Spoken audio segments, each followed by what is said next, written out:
When NASA launched the Pioneer 10 spacecraft in 1972, it attached to it a golden plaque.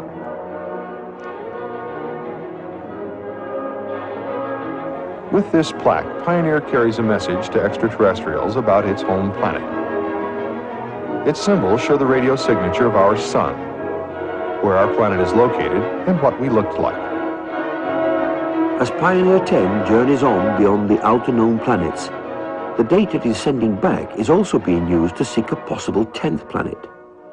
Indeed, a March 1992 NASA press release stated, "Unexplained deviations in the orbits of Uranus and Neptune point to a large outer solar system body of 4 to 8 Earth masses on a highly tilted orbit beyond 7 billion miles from the Sun."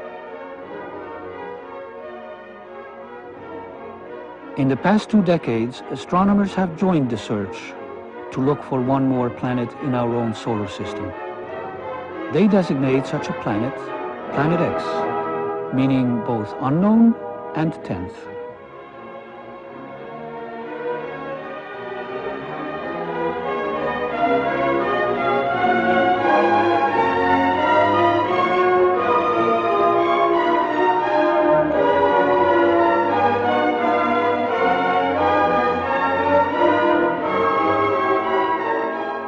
Maybe you wish to tell us in a few minutes the nature of those discoveries.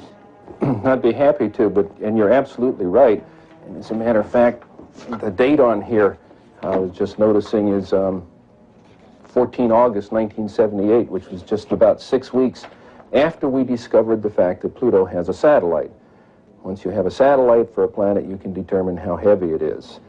It turns out Pluto was very much smaller and lighter weight than we had thought, which meant that Pluto has no influence, no appreciable influence on the motions of the planets Uranus and Neptune.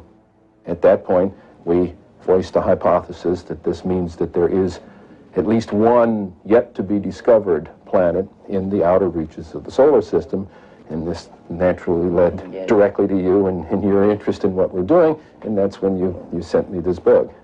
You have then postulated the existence or the appearance in some time years ago of a celestial body which you, I think, named in that paper an intruder.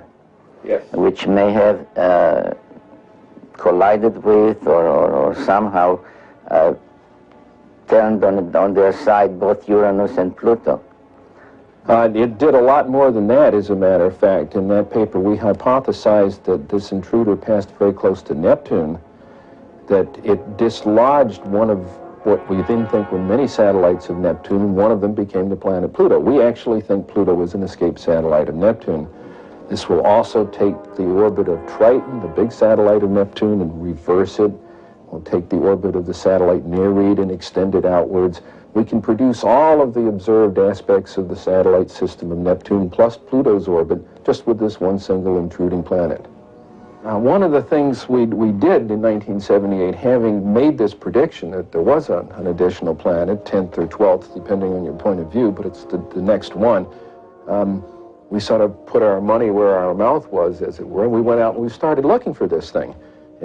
We've been searching for 12 years for this thing. We've been able to refine the search area somewhat, get it rather narrowed down. We do our predictions based on the observed anomalies in Uranus and Neptune. We actually are currently looking down in the region of Centaurus, which is just south of the constellation Libra, but very close to the area that you've talked about. I think, Dr. Harrington, you have a pretty good picture, at least in your own mind, of what we are talking about, a big planet, a small planet. Well, if it is in the kind of orbit that we describe here, it would have to be a planet that would have a mass something like 3 to 5 times the mass of the Earth. This would put it intermediate between the gaseous planets like Uranus and Neptune and the terrestrial planets that we have in the inner part of the solar system. So if this planet turns out to be in a 3,600-year orbit, then its mass will be correspondingly larger. But we're talking about something that's a perfectly reasonable kind of planet. It looks like a good, nice planet, small enough that it's not going to be completely enveloped in gas, so it's perfectly capable of supporting life forms of one kind or another. This one here is a map of the solar system as we know it. The inner planets, this is the orbit of planet Pluto, and this here is the orbit that I have proposed for the 10th planet, and here's where we think it is right about now in its orbit. This is your orbit for the planet, and showing that it would come out of Sagittarius in biblical time, and that once you allow for precession, it would be around into Libra by now, and, which is, again, approximately the area that we're looking in. If Planet X exists, we are not alone in this solar system. Astronomers are so sure of the 10th planet, they think there is nothing left but to name it. Alone he stretches out the heavens and treads upon the farthest deep. He arrives at the Great Bear, Orion and Sirius, and the constellations of the south. He smiles his face upon Taurus and Aries. From Taurus to Sagittarius he shall go. The books of Job and Amos.